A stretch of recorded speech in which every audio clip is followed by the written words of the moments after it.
Where are you going?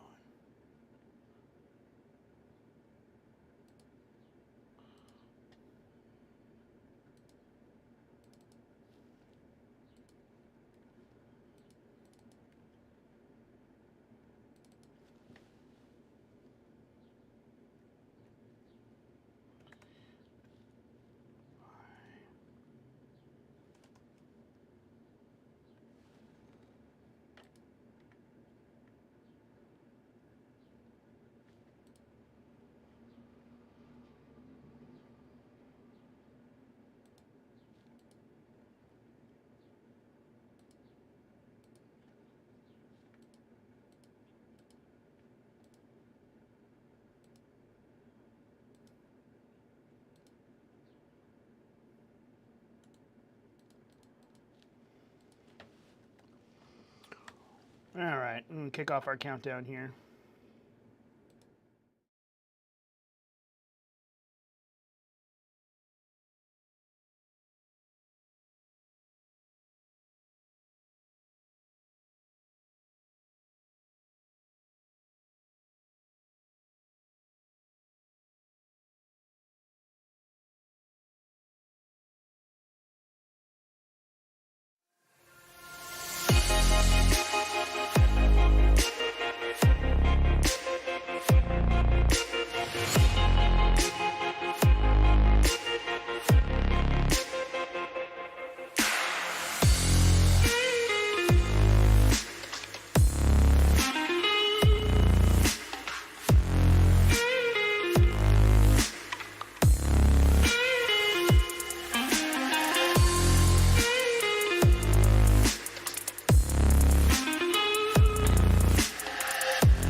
Well, welcome on in, everybody, to another Unauthorized Caucus. It is noon, it's Thursday, and as you see here, I've got Mr. Andrew Muller with me, and we are both heads down to the grind, nose to the grindstone, hair to the grindstone. We've got everything stuck to the grindstone because it is a busy week for the Philly Eagles and for Liberty Sentinel, but Mason is out sick this week. He and his family are at home recovering, so wish your prayers for them as they come on the way back up. But Andrew decided to step in with me here, and we've got a lot of stuff we are going to cover.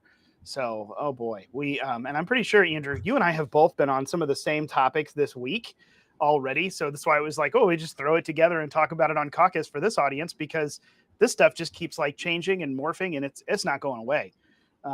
We've got a lot of major consequential things. So let me kick off our everything with this. First of all, go to unauthorizedcaucus.com. Make sure you head over and sign up for the email list. There you can find the podcast, all the last everythings as far as video, Rumble, YouTube, whatever your flavor is that you prefer. Freedom versus communism. We know, Rumble and YouTube, we know how it goes.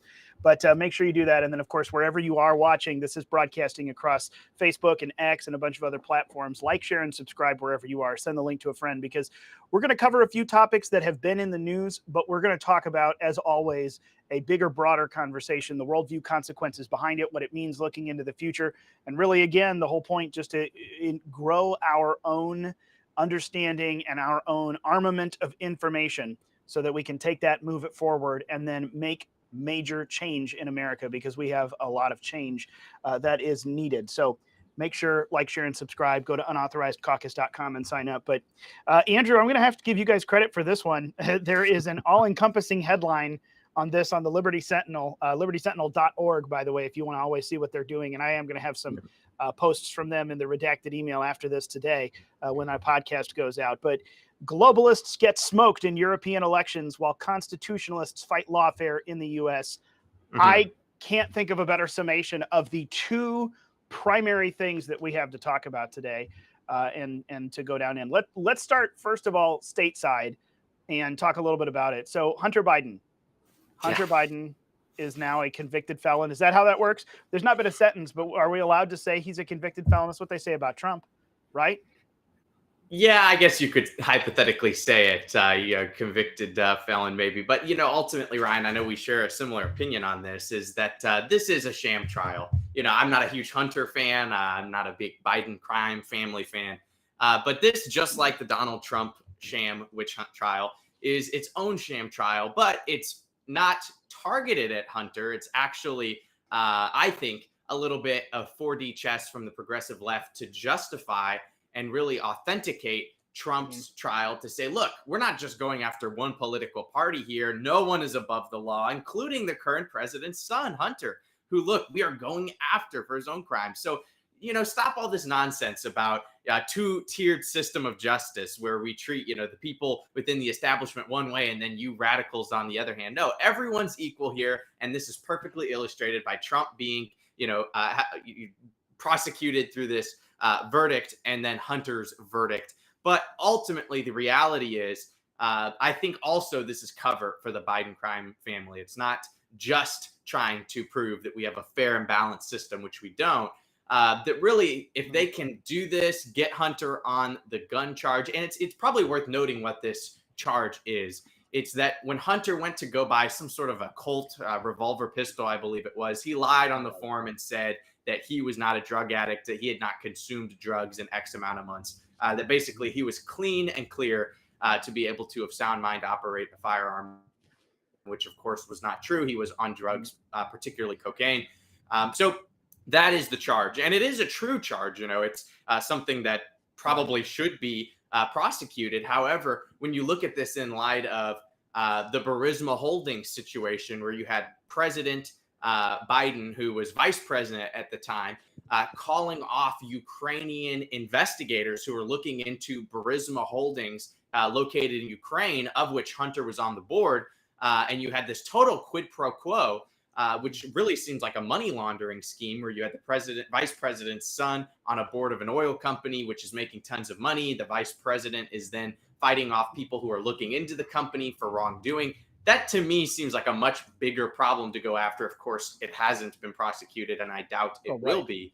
But if they can get Hunter on this gun charge, do a little slap on the wrist, probably nothing severe, won't really be any big deal, then they can say, look, the system's equal, justice has been served, and it's not just purely political. But of course, the opposite is true. Right. So really nothing to celebrate here. It's a smokescreen, and I think Vivek Ramaswamy really hit the nail on the head.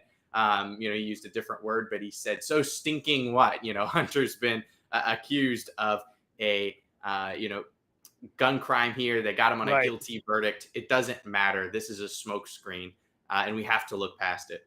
Yeah. And see, that's the thing. Like, that's what, Vivek, that's what he said. It was a sham trial. I would say it a little bit differently, but I would agree. I agree with the entire premise that you just said. It was a real trial. This is a real crime, a real charge, and a real verdict, because, this goes back to, and I mentioned this on a couple of other programs this week when I had a chance, this kind of ties into the whole liberal fight, now the modern leftist fight against guns, is we hear all the time about the gun show loophole, and we hear about this and Right. about that, and they want to pretend and make people who just don't know any better, like you and me, who've probably lawful firearm owners, we know the system, but people who I just lost are all my firearms in a boating accident, Ryan. I don't have anything. I didn't, but the feds will never find him. I've enough with this boating thing. I've got plenty, but no, I think the key thing to look at here on that side is, they want to constantly crow about this gun show loophole and pretend like it's the Wild West where you can just walk into some place and buy a gun, cash gun, go. And I mean, there's no waiting periods in some places, but there's a process. There is a form. Right. It's a federal form, and it's a felony to lie on that form. And also you have to go through a background check through the FBI at that express moment. It's an instant check. You don't get that, it doesn't matter how much money you have. There's no gun. And that is the same at a gun show with booths full of gun shops or the physical brick and mortar gun shop. They're all the same. You got to go through that. They probably, what they're doing is they're trying to lie and talk about personal gun sales, person to person, which exist in many states, and you're allowed to, but those same restrictions are still there. You have to have somewhat of a burden of proof, but it's on the seller if this person is allowed to walk into a shop and buy a gun, or if they're trying to get around this 4473. So he committed a crime. He committed the very crime that they insist is something that doesn't exist. Like you can just go buy a gun. Nope. We all got to fill out a form, and your boy did, and he lied, and he's going to jail now, or ought to, because of it. It's a felony. That's what it's there for. But the trial itself wasn't necessarily a sham. What they're doing with it, though, that's where the smoke screen comes in. That's where the psyop comes in. And you lay down the two things exactly. Number one, oh, look, it's totally legitimate. Even Biden's own son has to subject himself to the criminal system. Yeah, but he's actually a criminal. Trump has done literally nothing wrong that they have pointed out in court. In fact, the people who accused him of doing wrong were the ones who admitted wrongdoing. Literally, the prosecution's star witness admitted theft during his star witness time. It was incredible. But that and just moving on into, okay, look, we've doled out some justice to the Biden family. Oh, no. This is just the tip of the iceberg, is drugs and guns and women. The rest of it is the selling of American foreign policy to the highest bidder, to foreign agencies and foreign entities. That needs some serious look and a serious coming. But they're going to keep going. I mean, I saw here that he's got federal tax charges he's facing out in Los Angeles. That's scheduled to start September 5, that trial. Yeah. You want to talk about how close to the election that is? They're going to keep it going. Oh, yeah, Hunter Biden's getting his due. That's not the due that I want to talk about. There is more Biden stuff that I want to hear about, and it isn't this.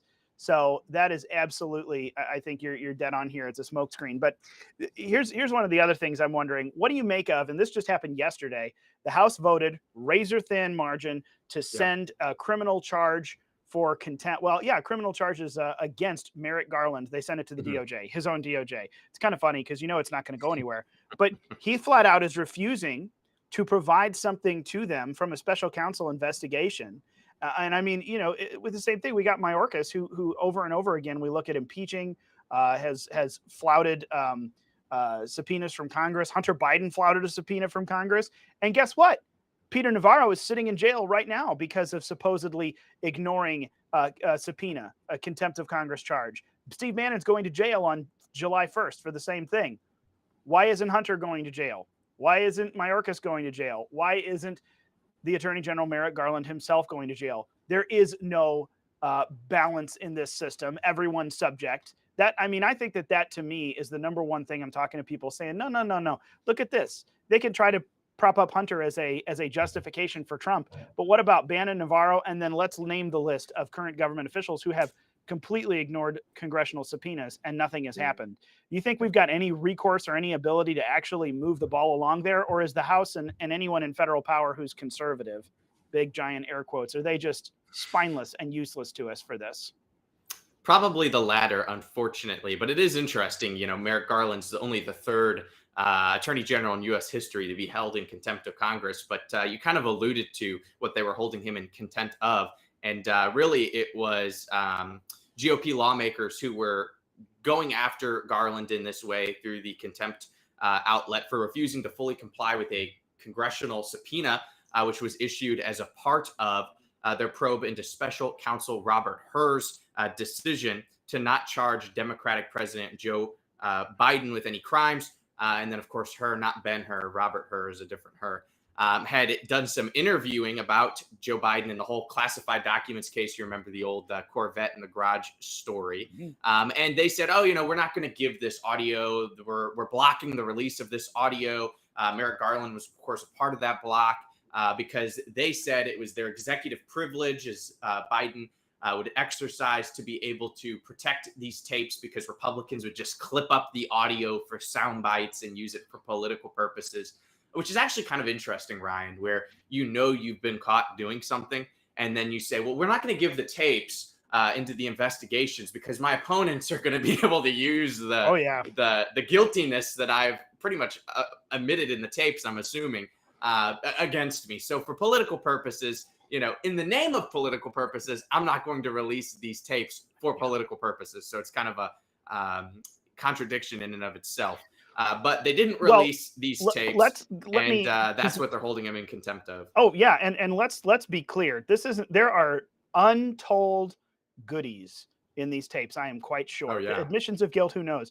But what we do know was from the what was the summary document that they produced, that the special counsel's office produced from this investigation after the tapes. Special counsel Hur, and again, it's Robert Hur, not Ben-Hur. We could use some Ben-Hur in America nowadays. That's for dang sure. But special counsel Robert Hur concluded, and this is what we need to say over and over again. This is why they're trying to haul. This is why Congress ought to haul the Attorney General in or throw him in jail for contempt of Congress, because they're demanding the tapes from this incident, and it has to do with the President of the United States, the leader of the free world. Yeah. The special counsel concluded that no criminal charges were warranted in Biden's handling of the classified documents case.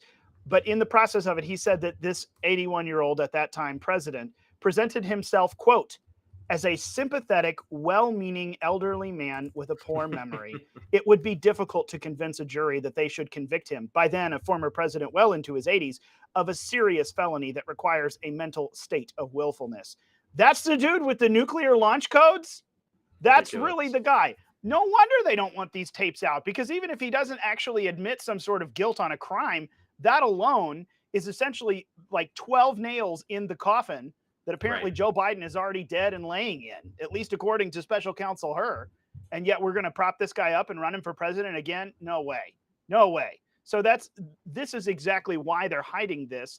And probably even more than that, to your point, who knows what criminal goodies are in there that we wouldn't, that we want to know about. But he's a doddering old man, and the Justice Department admits it on the record.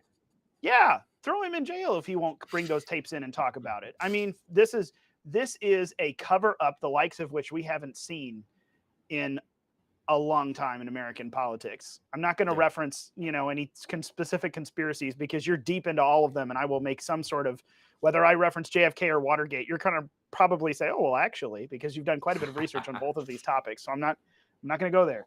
But I mean, this really is this is a cover up of the greatest degree that we have seen in American politics in a long time. And it's happening right in front of us. It's not even really that hidden. Are Americans that dumb? Are they not paying attention that much? And I would like to make a point here, because I think it's a good opportunity to do so, is that you have clowns like George Stephanopoulos. Maybe people know who he is, maybe they don't, but he was on The View recently, which is one of my favorite leftist shows to go and look at every once in a while, because just the tomfoolery is off the charts. But he was on The View, and he's talking about this new book that he's written, and it's about profiles of people in the CIA and the FBI and these unnamed heroes that we're never going to know, and they serve our country so well, and God bless these people, the true patriots. And he said, sometimes these people are labeled the deep state, and he used the term. And he said, but you know what? I have determined, quote, that the deep state is full of patriots. That's what George Stephanopoulos said on The View.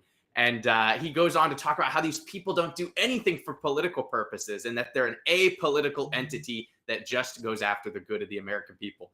Well, this is case in point that these people are running interference for political purposes for the political party they sympathize with, the political party that will keep them employed, which is the Democrat Party. We have Donald Trump, who is now striking fear in the hearts of the intelligence agencies for justified reasons. We have Andrew McCabe, who is on Mhm. That lady's show. She's the crazy one who was going after Trump. Caitlin Collins. He Yeah. was on her show. Andrew McCabe, former deputy director of the FBI, and he said the FBI agents internally are trembling at the idea of a second Trump term, and that actually he's even talked with a few FBI agents who are making their plans right now to flee the country if Trump is elected, because he is scared. They are scared that Trump will kick them out of a job and prosecute them if reelected. So we really see here exactly. We should. That's like a perfect Please. campaign ad. Please, We should let's go. Yeah, we should clip that of the former deputy directors of the FBI saying, we're scared that this guy's going to fire us if we get elected. So this is so bad. But you see the dichotomy here. I hope the viewer does, is that you have these people who claim to be patriots, who claim to be apolitical. They're supposed to be, just utilitarian, looking into the best interests of the country with intelligence threats. And we see them acting for political purposes. And it's interesting, right? I was reading an excerpt from a book. It was chapter 9 of A Very Stable Genius, which was written by two clowns over at the Washington Post, summarizing the 3 first years of the Trump presidency. And in chapter 9, they document this meeting that Trump had in the bunker, I think they call it, or the hall. I can't remember. It's some meeting room in the Pentagon. And they say that the Joint Chiefs of Staff come to Trump and they have what they call a come to Jesus moment. And they sit Trump down and they say, look, you want to talk about getting out of NATO. You want to talk about getting out of the Paris Climate Accords. You want to talk about getting out of the World Health Organization. You want to talk about removing troops from Afghanistan. This is why this won't work. And this is why we won't allow it. And according to these Washington Post reporters who had really key access to this meeting, Trump said to them, no, I don't care what you guys say. I don't care the reasons you try to give me. The American people elected me to stop foreign wars, to get us out of bad deals, and I'm going to do it. And he used some pretty rash language, according to the book. But it's interesting, Ryan. There's a line in there where they say, it seems as though Trump, in this meeting with the Joint Chiefs of Staff, was advocating for the very people who elected him.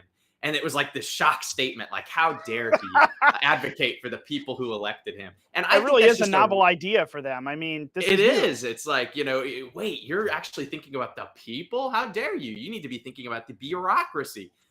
So it's just a good tell. And I would encourage people to maybe check that chapter out from that book, A Very Stable Genius. If anyone's interested in seeing it, I'd have a copy of it. So shoot me a message if you're not willing to buy the book, which I wasn't, because I didn't want to give those liberals my money. But it just illustrates that the deep state is real, that there is internal pressure that's pushed on these politicians. And you have now Joe Biden absolutely weaponizing and utilizing all the different departments to run interference for him while they were running against Trump and he was having to push back against them. And just one political comment, a political plug, because I do support Donald Trump, is that the fact that this man was able to, in 4 years, get us out of the Paris Climate Agreement, get us out of the World Health Organization, reduce regulation for every regulation he added, strengthen our military, get us into zero foreign wars, put Supreme Court justices on the court that were halfway decent at the very least, and doing all of these things while experiencing this internal pressure, while experiencing plants in his administration from the Council on Foreign Relations and from other administrations and bad actors. You think about, Mike Milley or whatever his first name was, General Milley, and all these different people who were pushing back against him, who were really swamp creatures. The fact that he was able to accomplish what he did, despite all that pressure, I think is a testimony to the character of the man. And the fact that he wants to go back and do it again with that knowledge, I think should be really encouraging for anyone who cares about their country and the trajectory of it. And I think that we really need to view this as an important moment in our country's history.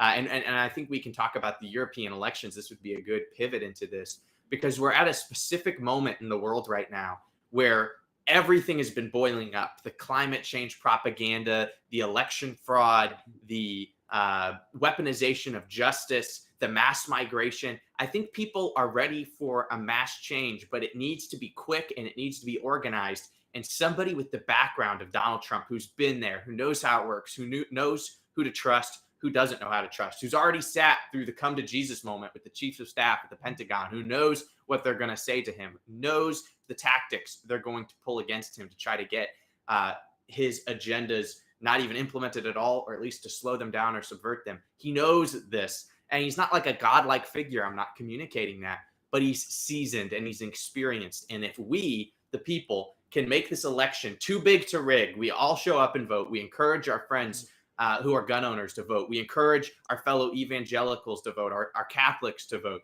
all these different people groups who don't vote like they should. If we can get them out in mass numbers, we have an opportunity here to really, I think, at least slow down this new world order globalization by at least a decade. Because I do believe true change comes from the bottom, not from the top, not from the White House. But this does provide us an opportunity to get more time. It's if we can get Trump in, it'll buy us more time to do the work we need to at the local level. So I think we need to view it with that sort of strategic lens and then get to work. No, you're absolutely correct, because I mean we're talking about this often now, and when I say we, I mean collectively the liberty-minded conservative side of this political equation.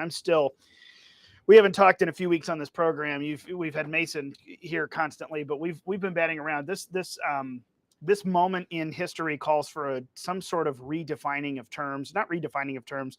We need a new term, because the old school conservative and liberal does not fit. We're dealing with the radical leftist Marxist faction of society, and we're not just conservatives. We are moving toward conserving what? Well, no, renewing America to the foundational principles that were there at the beginning and things that we want to return to, not just this conserving what we have. I want to go back farther. I want to go differently than that. So I don't know what to call us yet, because we're not conservatives anymore. But yeah, this is the soapbox I'm off of now. But to your point, we are in a very interesting moment where, while this election in front of us, while the European elections that are happening right now, these things are incredibly consequential and incredibly important that we achieve victory. They are also not the end all be all. Yeah. Even though this is a pivotal moment that we cannot miss, this does not fix everything. This is but the beginning, really, of turning things around, and it must continue. So we're at a point where we need to understand, as freedom and liberty loving people across the world, really, not just here in America, but, you know, as we're about to get into even more here in the EU, we have got to start and keep going right now and plow through November with, you know, the too big to rig, and keep moving after that, not just every single election, but then for real holding people accountable and demanding that Congress actually do what they're supposed to do, and demanding that the executive branch back out of what they're not supposed to touch. It is an incredible long game in front of us that we must play and never let up on the gas. And that requires cultural change. That requires a change of understanding for we, the people, for the people of the nations of Europe. This is big. And, you know, I look around and I worry that we don't have the attention span or the stomach for that kind of thing anymore. But boy, do we have to have it. In fact, you know, I was, as we switch over here, which by the way, I wanted to say my only other note is did you see the news this week? The FBI is under investigation internally. Their internal investigators are questioning employees about their coworkers' political beliefs. Did you see this? I saw it in the Washington Times and a few other places. This is why, like you mentioned, the deep state folks, that they're just, you know, oh, we're here for the good of the country, for the this, for the that. It is so patently, easily, provably false when they say garbage like that, because then there's stories like this. Literally, the FBI Security Division has an investigation of an FBI employee that included questions about the employee's political and personal beliefs. There's a whistleblower who's talking about this right now, sending things out to the Office of Inspector General. And really, I mean, this disclosure cited Security Division questionnaires that were given to the agent's coworkers that asked if the employee who was being investigated had vocalized support for President Trump, vocalized objection to the COVID-19 vaccine, vocalized intent to attend January 6, 2021. I mean, they are literally on a witch hunt inside our executive agencies to root out anyone that has a right-wing, you know, personal belief, a political bent that direction. And whistleblowers are finally coming forward and saying they're literally coming after us internally. These people are corrupt. They give corrupt a bad name, to be quite honest. So this is one of those people need to see, oh, wow, they really are all liars and hacks, Yeah. and we can't let off the gas on these folks. But yeah, switching over, for anyone who doesn't understand what we're talking about in European elections and stuff, there was a big move this week against globalism. The European Union elections took place. Was that over the weekend or was that on Monday? I think it was over the weekend. It was through it, it's all over the place, really. Right. But it was 6 through 9 of June was really the 6 big through 9. push. That's right. Yeah. So these are not the national elections of France and Germany and other things, the people who are in charge of France and Germany and the Netherlands and European nations. This was their election for representatives that go to the European Union in Brussels, Belgium. This is that. So it's not exactly like who's running the nation, but this certainly is a reflection of the direction that people are voting, which is why you saw the news that French President Macron had dissolved parliament and was holding elections, because it's something you do. I saw someone, he's dissolving the parliament. I'm like, pause. This is not the two-party system that we have here. This is what they do. Another party starts to win a majority in one area. It's kind of obligatory. You dissolve parliament as it is currently, and we hold new elections, and then the will of the people gets followed. So it's not necessarily a bad thing. So here's the thing, though. There really isn't. I mean, it's good that there was this huge sweeping wave of electing anti-immigration nationalist style candidates. And when I say anti-immigration, for our listeners, we're not against foreign people. We're not against people of different colors. This has nothing to do with racists or bigots or anything else. This has to do with national sovereignty. Nations have borders and have order. Otherwise, you have chaos and no nation. So there's an understanding of it. And that's what the European Union has done. It has essentially destroyed borders between nations, meaning you just allow refugees in at one corner of Europe and they can freely travel all the way to the other side. This is where you see any sort of assimilation into a European nation is just at this point gone. And they are becoming mini replicas of whatever third world hellscape these folks are coming from. And even if they're coming with good intentions, trying to escape and save their family, that doesn't mean they have any understanding of the democratic or law-abiding processes of the nations in which they're entering. Even if it's just ignorance, it's still dangerous for the countries that they're coming into. So a big anti-immigration, anti-globalist, I should say anti-free immigration, anti-globalist wave swept the EU elections. Now, this doesn't give me much hope specifically, because the EU, the European Union Parliament really just serves as a rubber stamp for what the bureaucrats there want to do. But it is an interesting moment that tells us that the people of Europe are sick and tired of what's happening and they want change. So in light of that, looking at France, looking at Germany, some of the other key places that have experienced some rumblings of this, right now, the Netherlands. You can talk about Dutch farmers. Holy cow. They've been in the news a lot, but I don't think people quite know why. It's because, particularly in the EU, radical immigration policies and radical environmental policies are destroying farms, businesses, homes, families, nations. And people in Europe are fed up. And this makes me wonder what's going to happen with the national elections that are to come next, at least in France. What's going to happen? Do you think that we are seeing, and this is where I want to go with you, because I know that you and Alex have been talking about this quite a bit this week. Do you think that there is a real potential for some change upcoming? Because Europe is always just chaotic. It seems like we go one direction and then we go the other direction, and it just never seems to actually land anywhere. Do you see a resurgence really potentially in Europe that could bring about a more nationalist anti-EU stance? And if so, what kind of hope does that give us that this movement is potentially spreading across the globe? It makes me wonder. Yeah, so great question.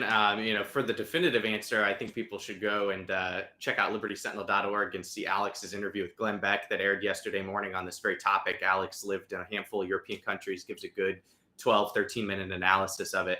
But to answer it, I think it does show that these people are tired of mass migration, climatism, globalism. And it's telling, because when you look at what's just happened in the last year, even apart from the 6 through 9 elections, you look at Javier Milei in Argentina, you look at Geert Wilders in the Netherlands, these kind of populist, almost Trump-like figures being elected to be the heads of these countries. But in addition to, you have a handful of other people who are rising up and are starting to take a stand. You have what's her name? She Le was running Pen? against Le Pen. Yeah, Le Pen's party, which is the European People's Party, also sometimes called the Christian Democrat Liberals. And Marie Le Pen's party has really just totally destroyed Macron in this last election in the EU thing that you were talking about, where they dissolved Parliament. You know, that was not a full dissolvement, as you said, a kind of a misnomer when we think about dissolving Congress. You know, we compare it to that like it would be similar, not the same at all, totally different system of government. But I think the interesting historical comparison to this, if you want to go back just to 2016, which we saw something similar happen, where around the same time Trump and the MAGA movement were taking, some gas and some, increase in popularity in the United States, we had the whole Brexit movement with Nigel Farage in the European Union, and that was starting to rise up. And we saw in tandem this really outcry of the people who, some of them were libertarians, some of them were far-right red-pilled constitutionalists, some of them were just maybe neocons. There's a whole bunch of different people. I'm using American political language here, but there were a whole bunch of different groups in Europe who said, you know what, we might not agree on abortion, or we might not agree on, the particulars of what we should do with foreign policy or whatever, but we've gotten to the point where now half or close to half of our fellow people within the borders of our nation aren't citizens. They're illegal immigrants. They're not, Swedes. They're not, Englishmen. They're not French. And I think people are starting to get worried at the continual lawlessness and lawfare. So they end up coming through this populist revolt that ended up becoming Brexit, that ended up becoming MAGA in the United States. But I think what this opportunity gives us is a chance to funnel these folks in the right direction. They might not be on the right way of thinking when it comes to their constitution, or when it comes to migration, or when it comes to abortion, or when it comes to social issues, but they don't like the way things are going, and therefore we can engage them. So I think that it's an important moment within the scope of liberty-minded people across the world to be able to look at this election result and see they're resisting the New World Order, even if they don't know what the New World Order is. They're resisting a part of it by doing this. And though populism's not my preference, I'm not a populist when it comes to governance. I'm a constitutional Republican. I think that's the way to go, not populism or democracy or anything like that. But it's not globalism that they're going through with populism and this rise of that mentality in these European countries. So I think it gives us a profound opportunity to be able to educate, to be able to talk about why globalism is bad, why the New World Order is bad, why, the World Economic Forum and the United Nations and the World Health Organization are detrimental to these countries and not helpful. They're stripping away your sovereignty. And I think that we can see through this a opportunity to push education. And it's tough for us in the United States to do that, particularly as conservatives, because we always are so inward focused, and we don't necessarily, when it comes to, military conflict or even education, to go beyond our border. And a part of that's virtuous and a part of it's not when it comes to the education. But I think we could do a better job at reaching across the oceans educationally, not militarily, to reach these people and say, look to us, look to America, look to our history as a prime example of what you should be shooting for. You don't like foreign immigrants invading your country, changing your culture, the lawlessness that can sometimes come with that. You don't like the deep state and your own various governmental apparatuses. Look to America. Look to less government, more responsibility, Christian self-government, a republic built on laws through the scriptures. That is what you guys need to be shooting for, and have an educational moment here, because they're not happy with what's going on. And just kind of to preface all of this, I should have said it at the beginning. We are in what they call a super election year, which is actually quite extraordinary.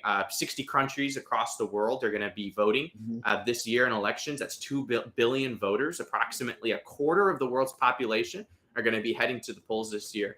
It's the biggest election year across the world, as far as that's concerned, in the history of the world that we know of. So I think it's a profound moment to kind of get a temperature, to see where everyone's at. And so far, I think the globalists are getting a little bit nervous because as they've been scheming and working in non-governmental organizations and things like the World Health Organization, the UN, the World Economic Forum, the Council on Foreign Relations, I think they're starting to recognize that the people are catching up, and maybe they're going to slow down a little bit, but we can rest assured they're not going to stop.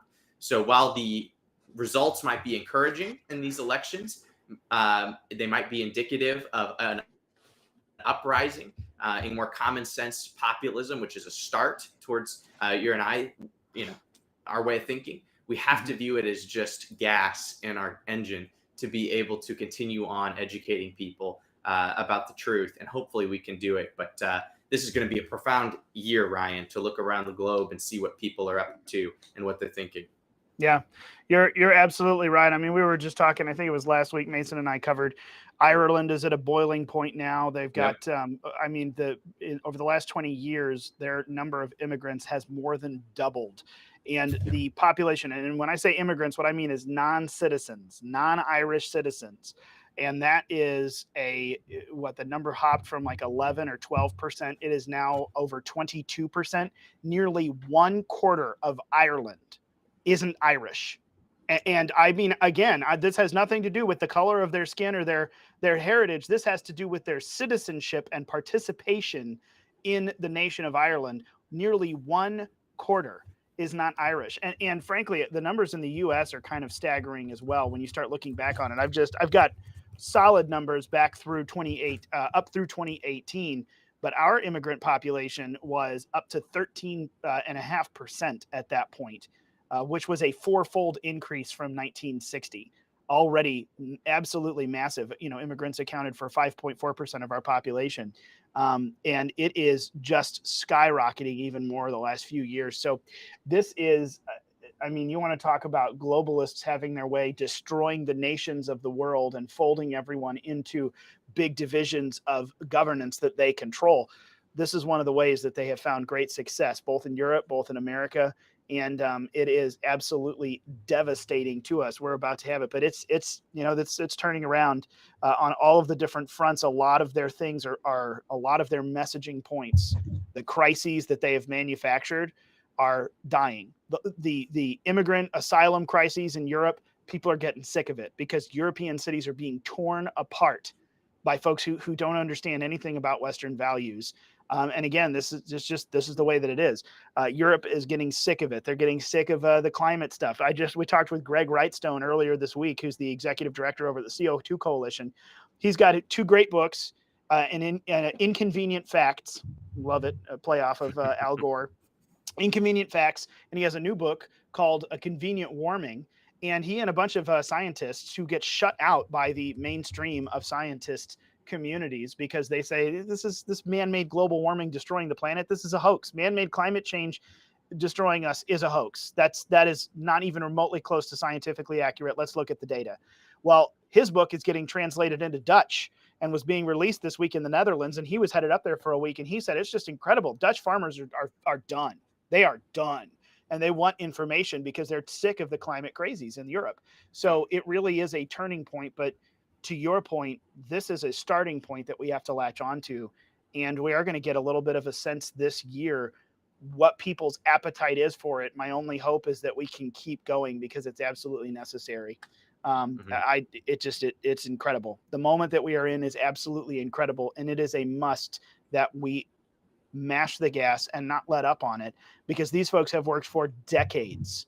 The deep state, the globalists, the non-governmental organizations, the World Economic Forum, they have worked for decades to entrench themselves into the channels of power across the globe.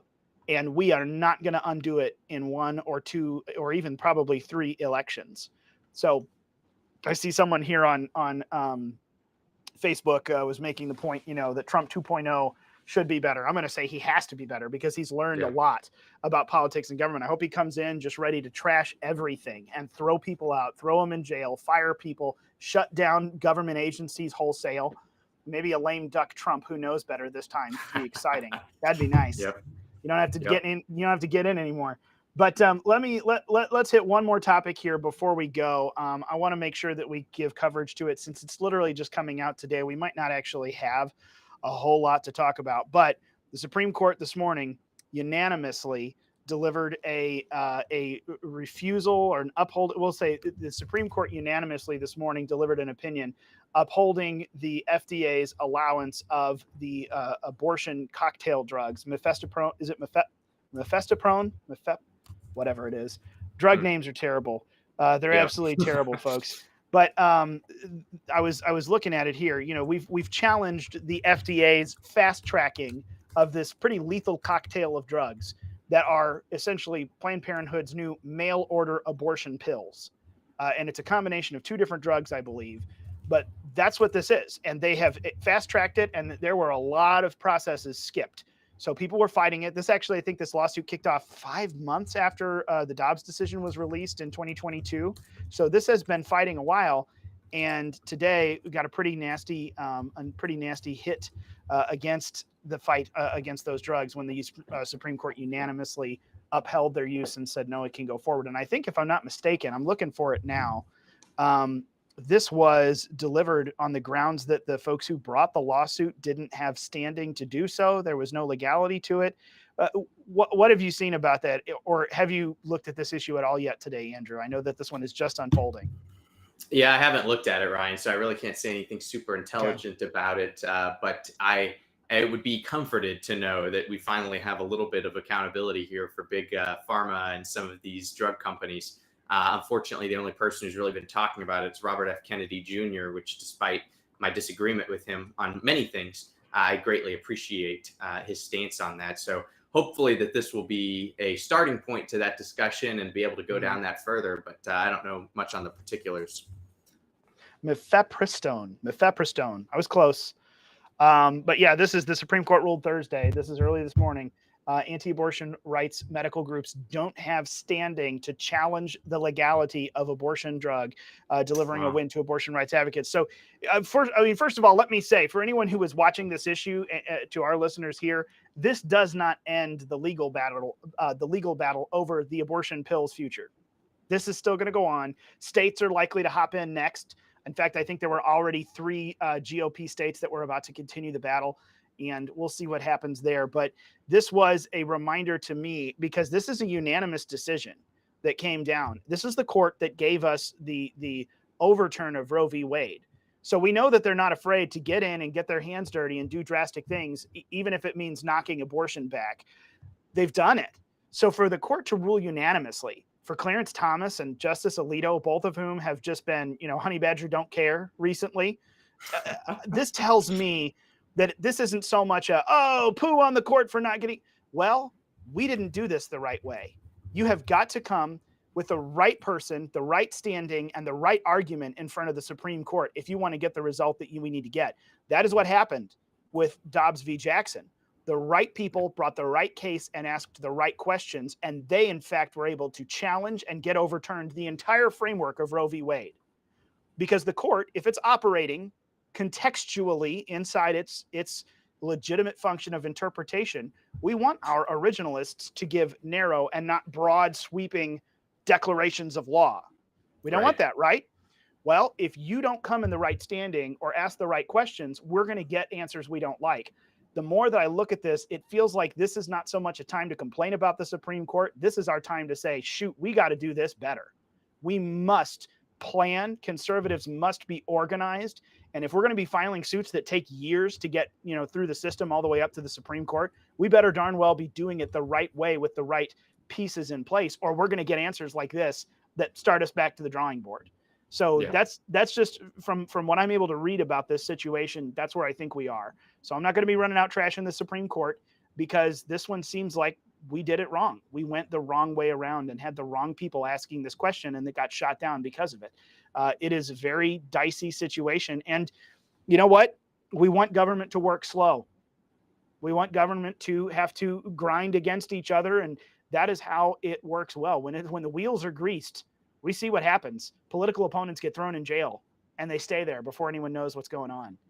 And that's not, I don't think, what we want. So it's a loss for the pro-life community, but I think it's a warning to us more than it is a time to complain that someone did us dirty. I think that we need to be very careful and very mindful of these things moving forward. So that's about all I have to say on that one, because it's certainly far from over, and it feels disappointing but I think it's a warning more than it is a loss, or at least that's how we should take it.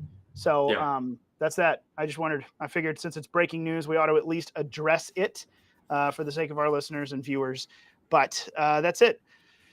Anything else to wrap up on these topics, on the felonious, contemptuous things happening here, or the anti-globalist nationalist risings abroad?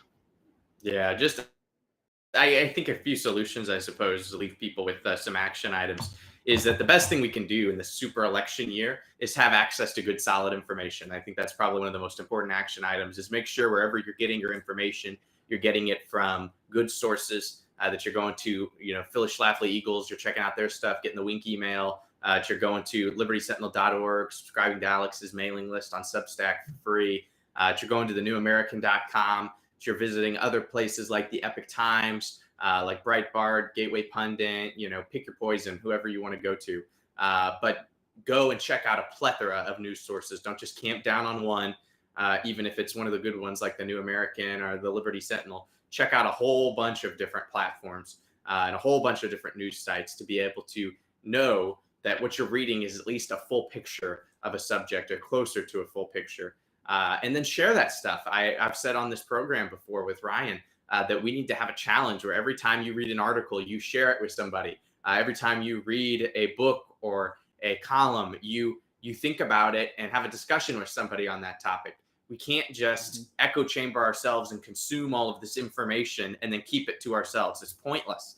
Why would I go to the gym and work out and get this big muscular body and then never do any work with it, or never lift anything, or never implement the muscles in some sort of a positive, productive way? If it's just for me, so I can stand in the mirror in my room and look how muscular I am, there's no point. But if there's a utility to it, if it can help and serve others by accomplishing some task, then it was maybe worth the time. The same is true with us reading books and magazines and articles and columns and opinion pieces and stuff on X, is so that we are better equipped to reach people. That's the whole point. And I think so often we get trapped in this mentality of talking about things or thinking about things within our own consciousness and our own mind, but we never, ever share it with anybody. So don't be that person. Don't watch Unauthorized Caucus and think, wow, that was a really good point Ryan made, or that was a really interesting thing Andrew referenced, and then not do anything about it. Share this with people, talk about it, because in this election year, in the super election year around the world, we are going to lose if we don't communicate with each other, we don't educate each other, and that starts with you. So I think the big action item, the big end that I will conclude with, is don't waste any of your reading time. Don't waste any of your research time. Share it with people. And you don't have to be some scholar. It can just even be, hey, I thought this was interesting. You might want to read it. It works. And if it doesn't, then at least you tried. Yeah, I couldn't have said it better. And that's the point we're going to end on, because it's a good one. I see a few things, some housekeeping going down in our chat here, especially over on Rumble. Eagle Council, August 14 and 15 in Bedminster, New Jersey, happening at the Trump National Golf Club. You know whose house that is. Or at least one of the houses. So anyway, That is coming up August 14 and 15. Registration is open. Go to eaglecouncil.com.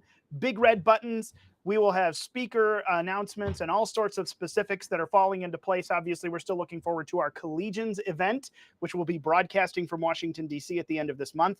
But Eagle Council in August, we're going to see stuff continuing to come out. But registration is open now. Hotel information as well. We have a hotel block nearby reserved at a good rate for all of you who would like to come. If you have any questions, email birthdayGala@phyllisschlafly.com. Those questions will be taken care of. I see a few folks asking. There are some pending questions. If you've already talked to me, don't worry, I'll get back to you. But for everything else, you want to get a hold of Andrew and the article he was referencing in Very Stable Genius, you want to get a hold of anything else, email me, ryan@phyllisschlafly.com. I'll be happy to connect you with Andrew. Be happy to hook you up with any of the other resources. Of course, go to unauthorizedcaucus.com, sign up for the email list. You'll get the redacted email that comes out after every time, and you can send the podcast link to a friend as well. I see that Andrew, I'm being pinged in my ears as we speak. He's sending me this so that he doesn't have to talk to you. He'll let me do it. I see how it is. But we've got all those resources. Don't miss out. Like, share, and subscribe wherever you are. Make sure to sign up for the email. And don't forget, if it is Thursday and it's noon, it's caucus time. We'll look forward to seeing you on the next one next week, everyone. Thank you, Andrew, for joining me today. Appreciate your thoughts very much. Yeah, it's always a pleasure. Absolutely. All right. Have a good week, everyone. We'll talk to you next time.